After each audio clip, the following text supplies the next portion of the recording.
আজকালকার বউরা ঠিক যেমন হয়। বৌমা, তুমি এটা কি রকম মেয়ার মেরে একটা শাড়ি পরছো? কেন মা, এই শাড়িটা তো নতুন। আমার বিয়েতে আপনারাই তো এই শাড়িটা দিয়েছিলেন। বৌমা, তুমি তো এই বাড়ির নতুন বউ, অঙ্গে একটু সোনাদানা কিছু পরো। কিন্তু মা, আপনারা তো আমার বিয়েতে একটাও সোনার গয়না দেননি।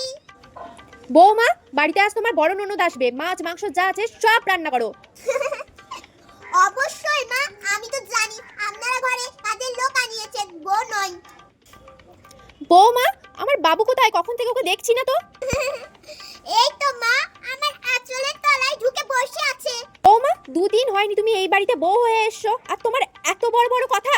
কথা তো একটু হবেই মা, আপনি তো চেয়েছিলেন শিক্ষিত মেয়ে, তার ঘর সামলাতে হবে,